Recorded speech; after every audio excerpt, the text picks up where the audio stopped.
2 weeks to travel Japan? No problem. From the bustling streets of Tokyo to the tranquil temples of Kyoto, this itinerary is packed with excitement and culture. Get ready to experience the delicious cuisine, the traditional way of life, and the breathtaking scenery that Japan has to offer. So sit back, grab a snack and a notepad, and let's start planning our journey to Japan together. This video is sponsored by Tokyo Treat and Sakuraco.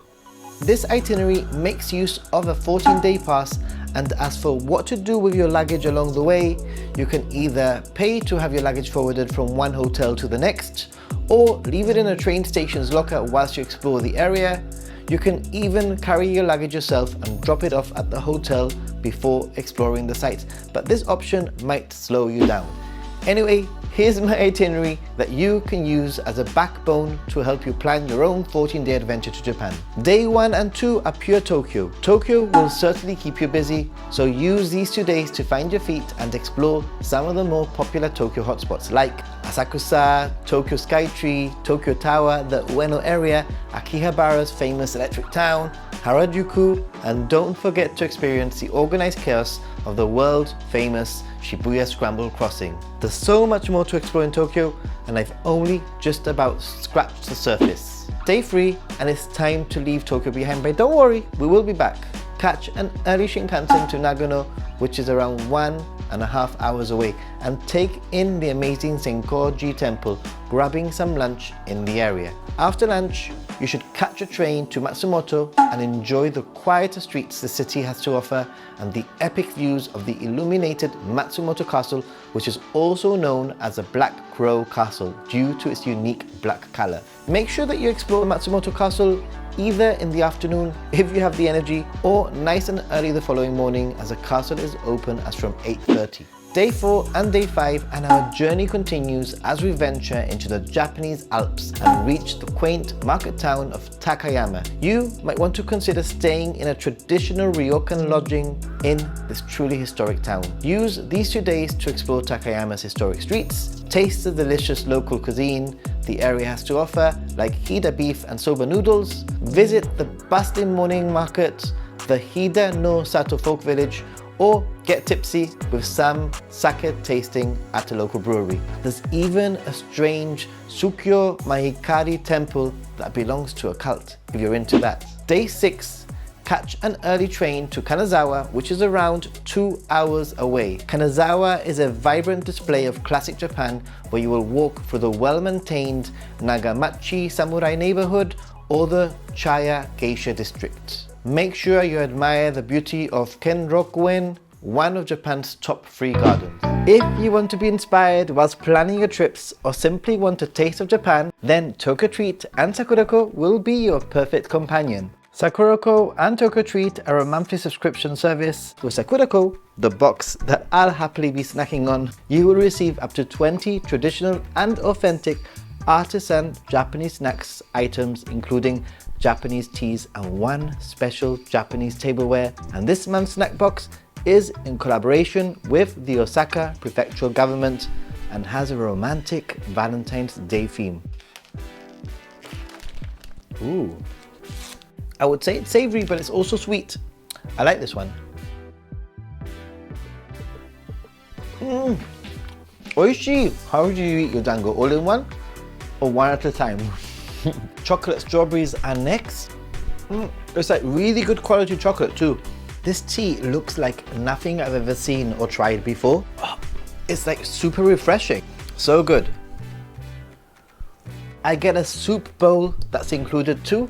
So a bonus for me. Isn't that pretty, yeah? And the cool thing is that Sakuraco helps in partnering with local Japanese snack makers to continue to share Japanese culture and traditions that have been passed down for over 100 years. The box actually comes with a booklet that not only offers information about each snack's ingredients and allergen information, but makes for a great travel booklet too. This one features Osaka and some of the shrines and temples of love. So if you're interested in trying Sakuraco, then use the code Ninja Monkey and earn $5 off your first Sakuraco box. It's also a great way to support the channel whilst at the same time getting a little bit of a treat that will keep you going until you make it to Japan. Alright, let's get back to planning. Day 7 and 8, we make our way to Hiroshima, a city with a dark history but a story of hope. Perhaps the longest train journey in this itinerary, taking around 4 hours. Use this time to recharge your batteries before arriving in Hiroshima. Hiroshima's Peace Memorial Museum and Park offer hope and history and will certainly cause a lasting impression. Don't forget to try the famous okonomiyaki dish and enjoy it at one of the many unique restaurants. And a mini trip to Miyajima Island, a sacred place known for its shrines, temples and friendly deer, along with one of Japan's top 3 scenic views and vibrant red floating torii gates, should definitely not be missed. Day 9 and we slow down at Kurashiki, a picturesque town which is renowned for its art galleries and beautiful scenery. This is a perfect location to chill and just take everything in. Day 10, 11 and 12 and our next stop is Kyoto. Japan's cultural capital, Kyoto boasts a wealth of shrines, temples, gardens, geisha, cuisine and shopping options and is truly a cultural mecca. Spend these 3 days exploring this world famous city, and if you feel like and want to extend, then a trip to Nara to visit the deer is also an option. But with Fushimi Inari Shrine, Kumizadera Temple, one of the most iconic and famous temples in Kyoto, the Golden Pavilion, Bamboo Forest, the Gion district famous for geisha, and the Nishiki Market, you might not have time.